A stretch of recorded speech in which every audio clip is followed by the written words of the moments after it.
Masakit pa ang mga hita ng amo kong babae kaya nag-day off siya ngayon. At ito yung ginawa namin buong araw.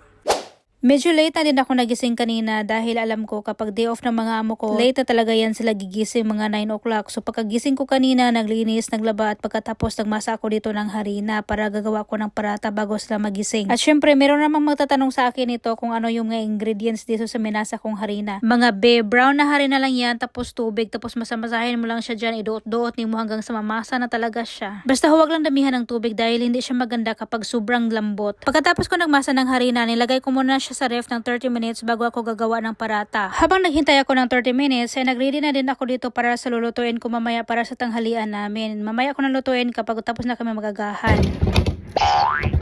Cauliflower, green peas at saka giniling na karne yung lulutuin ko mamaya. At ito na yung mga ricados pero mamaya ko na siya isalang dyan sa apoy basta ready na yan siya dyan sa kaldero. At alas 8 na ng umaga kaya gagawa na ako ng parata dahil 9 o'clock gigising na itong mga amo ko. Masaya ako ngayon dahil marunong na talaga akong gumawa ng roti at saka meron na talagang trust yung amo kong babae sa akin kapag gagawa ako ng roti. Dati ayaw niya talaga nagagawa ako ng roti or ng parata dahil hindi daw ako marunong, baka masunog daw yung kamay ko ba. Pero ngayon sobrang saya ko, parang madali lang sa akin gumawa ng roti, madali lang sa akin magmasa ng harina. Basta yung ganun, feeling ko talented na ako, ay charot. Kasi guys, hindi talaga ako dati marunong gumawa nito, hindi ako marunong magmasa ng harina, kaya feeling ko sobrang burden sa akin. Pero ngayon ay nako, expert ako eh. Fast forward, tapos na kaming kumain at mag-alas 12 na ito ng tanghali at nagpalagay yung amo kong babae ng kulay sa buhok. At habang naglagay ako ng kulay sa buhok ng amo kong babae, nakasalang din yung niluto kong ulam para sa tanghalian namin. At pagkatapos ko naglagay ng kulay sa buhok ng amo kong babae, sinabihan niya ako na tutulungan daw niya akong maglinis nitong coriander at saka ng beans leaf para gagawin naming chutney. At baka may magtanong na naman kung ano yung chutney. Guys, yung chutney yan yung appetizer. Hindi ito panggulay namin yung mga dahon-dahon na yan. Hindi yan panggulay, yan ay gagawin naming appetizer. Sobrang paborito ng mga Pakistani, kaya kayo guys kapag may boyfriend kayo mga Pakistani dyan ay na mag-research na kayo kung paano kayo gagawa ng chutney kasi paboritong paborito nila yan. At dapat marunong din kayo gumawa ng roti dahil yan yung pagkain nila sa atin kanin sa kanila roti. Kaya aralin nyo ng gumawa ng roti, gumawa ng chutney para mas mahalin kayo ng mga boyfriend ninyo. Charot, friendly reminder lang. Beans leaf, coriander leaves, green chili, lemon juice at salt na yung hinalo ko dito. Tapos dinikdik ko lang siya kasi mas masarap yung dikdikin lang. Pero masarap din yung i-grind at saka mas madali. Pero yung mga amo ko gusto nila yung dikdikin kasi mas masarap daw ba. Fast forward, pagkatapos maligo ng amo kong babae, nahiga siya. Tapos magmasahe siya dito, yung nilagyan ko ng bigat ba. Pero kamay yung ginamit ko. Ay nako, sobrang pagod daw talaga yung katawan niya at hindi na ako magreklamo dahil ito lang yung may sukli ko sa kabaitan nila sa akin. Kaya go, tayo go, kahit kapoy.